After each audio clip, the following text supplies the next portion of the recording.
రోజు నవ్వచ్చు, మంచిదే కాదలేదు. కానీ ఏడ్చే రోజు కూడా నవ్వే ఉన్నప్పుడే మన లైఫ్.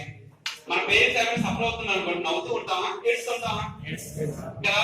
సో ఇప్పుడు నేర్చుకుంటే బాగుంటది. ఎవరిని కామెంట్ చేయండి ప్లీజ్, ఎందుకంటే రేపు మన దగ్గరికి వచ్చినప్పుడు మనకు తెలుసు వాల్యూ అంటే. ఓకేనా? మీరు చాలా మంచోళ్ళు, నేర్చుకోండి ప్లీజ్. మీరు చేసేది ఒక అవేర్నెస్. మీ దగ్గర ఫ్రీగా వచ్చి కండక్ట్ చేస్తున్నాం. ఇదే మీ క్లాస్ వేరే దగ్గర 1000 రూపీస్ పర్ హ్యాండ్. మీ సార్లు ఏమో ఫ్రీ ఆఫ్ కాస్ట్ మా ట్రైనింగ్ మా పిల్లలకి అడిగితే డైరెక్ట్ వచ్చి దిగి చేస్తున్నాం. ఓకేనా? దయచేసి కొంచెం పిల్లలు సరే సబ్జెక్ట్ ఎప్పుడు కూడా మనం నేర్చుకుంటే మా ఇంట్లో ఉంటుంది, ఎవరు దొరుకుతుంది కాదు. ఎందుకంటే ఇన్ కేస్ మన పేరెంట్స్ ఇదే లైఫ్ వచ్చింది అనుకోండి, మనం యాక్టర్ తప్ప ఏం చేయలేం. సో మనం రక్షించుకోవాలన్నా సేమ్ ఇదే పరిస్థితి కావాలి. ఎవరికైనా ఒక పర్సన్ గిన్నెస్ సప్లై పడిపోయి అనుకోండి, ఆ వ్యక్తి బ్రీతింగ్ లేదు, సరిగ్గా రావట్లేదు, బ్రీతింగ్ తీసుకోవట్లేదు, కళ్ళు తిరుగుతున్నాయి, నెక్స్ట్ బాడీ పెయిన్స్ ఎక్కువ ఉంటాయి, ఆటోమేటిక్ గా బ్లడ్ సర్క్యులేషన్ అయిపోతుంది. ఇన్ కేస్ పెద్దవాళ్ళు అనుకోండి, బ్లడ్ ప్రెషర్ ఎక్కువ ఉంది అనుకోండి, హార్ట్ అటాక్ సెకండ్స్ కూడా రావచ్చు. ఆ టైంలో మనం ఏం చేస్తాం? బాధపడుతూ ఉంటాం తప్ప ఏం చేయలేం. డాక్టర్ వచ్చే వరకు, ఈ లోగా డాక్టర్ వచ్చేలాగా ఏదైనా జరిగింది అనుకోండి, మనం ఏం చేయలేం, ఆ వ్యక్తిని కోల్పోవాల్సి వస్తుంది. ఇన్ కేస్ డాక్టర్ వచ్చేలాగా మనం ట్రిక్స్ అప్లై చేస్తే ఒక లైఫ్ ఉంటే అంతా కలిసిపోకుండా ఉండొచ్చు.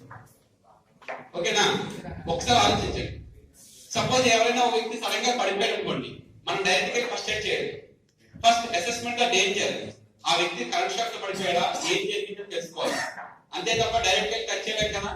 చెక్ చేసేటప్పుడు ఒక ప్రాసెస్ హెడ్ నుంచి ఈ వరకు జస్ట్ బాడీ టచ్ చేయాలి. ఇన్ కేస్ బోన్స్ ఏమైనా బ్రోకెన్ అయ్యాయా, బ్లీడింగ్స్ వస్తున్నాయా, ఏం జరిగిందని అసెస్మెంట్. లాస్ట్ నుంచి ఎవరైనా వాళ్ళని చెప్పేస్తా నవ్వడం అనేది ప్రతిరోజు నవ్వచ్చు, మంచిదే కాదలేదు. కానీ ఏడ్చే రోజు కూడా నవ్వే ఉన్నప్పుడే మన లైఫ్. మన పేరెంట్స్ ఎవరైనా సఫర్ అవుతున్నారు అనుకోండి, నవ్వుతూ ఉంటామా, ఏడుస్తుంటామా కదా? సో ఇప్పుడు నేర్చుకుంటే బాగుంటది. ఎవరిని కామెంట్ చేయండి ప్లీజ్, ఎందుకంటే రేపు మన దగ్గరికి వచ్చినప్పుడు మనకు తెలుసు వాల్యూ అంటే. ఓకేనా? మీరు చాలా మంచోళ్ళు, నేర్చుకోండి ప్లీజ్. మీరు చేసేది ఒక అవేర్నెస్. మీ దగ్గర ఫ్రీగా వచ్చి కండక్ట్ చేస్తున్నాం. ఇదే మీ క్లాస్ వేరే దగ్గర 1000 రూపీస్ పర్ హ్యాండ్. మీ సార్లు ఏమో ఫ్రీ ఆఫ్ కాస్ట్ మా ట్రైనింగ్ మా పిల్లలకి అడిగితే డైరెక్ట్ వచ్చి దిగి చేస్తున్నాం. ఓకేనా?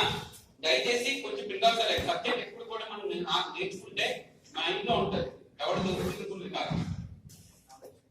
ఎందుకంటే ఇన్ కేస్ మన పేరెంట్స్ ఇదే లైఫ్ వచ్చింది అనుకోండి, మనం యాక్టర్ తప్ప ఏం చేయలేం. సో మనం రక్షించుకోవాలన్నా సేమ్ ఇదే పరిస్థితి కావాలి. ఎవరికైనా ఒక పర్సన్ గిన్నెస్ సప్లై పడిపోయి అనుకోండి, ఆ వ్యక్తి బ్రీతింగ్ లేదు, సరిగ్గా రావట్లేదు, బ్రీతింగ్ తీసుకోవట్లేదు, కళ్ళు తిరుగుతున్నాయి, నెక్స్ట్ బాడీ పెయిన్స్ ఎక్కువ ఉంటాయి, ఆటోమేటిక్ గా బ్లడ్ సర్క్యులేషన్ అయిపోతుంది. ఇన్ కేస్ పెద్దవాళ్ళు అనుకోండి, బ్లడ్ ప్రెషర్ ఎక్కువ ఉంది అనుకోండి, హార్ట్ అటాక్ సెకండ్స్ కూడా రావచ్చు. ఆ టైంలో మనం ఏం చేస్తాం? బాధపడుతూ ఉంటాం తప్ప ఏం చేయలేం. డాక్టర్ వచ్చే వరకు, ఈ లోగా డాక్టర్ వచ్చేలాగా ఏదైనా జరిగింది అనుకోండి, మనం ఏం చేయలేం, ఆ వ్యక్తిని కోల్పోవాల్సి వస్తుంది. ఇన్ కేస్ డాక్టర్ వచ్చేలాగా మనం ట్రిక్స్ అప్లై చేస్తే ఒక లైఫ్ ఉంటే అంతా కలిసిపోకుండా ఉండొచ్చు. ఓకేనా? ఒకసారి ఆలోచించండి. సపోజ్ ఎవరైనా ఒక వ్యక్తి సడన్ గా పడిపోయాడు అనుకోండి, మనం డైరెక్ట్ గా ఫస్ట్ ఎయిడ్ చేయాలి. First assessment the danger. ఆ వ్యక్తి కరెంట్ షాక్ తో పడిపోయాడా, ఏం జరిగిందో తెలుసుకోవాలి. అంతే తప్ప డైరెక్ట్ గా టచ్ చేయలేం కదా. చెక్ చేసేటప్పుడు ఒక ప్రాసెస్ హెడ్ నుంచి ఈ వరకు జస్ట్ బాడీ టచ్ చేయాలి. ఇన్ కేస్ బోన్స్ ఏమైనా బ్రోకెన్ అయ్యాయా, బ్లీడింగ్స్ వస్తున్నాయా, ఏం జరిగిందని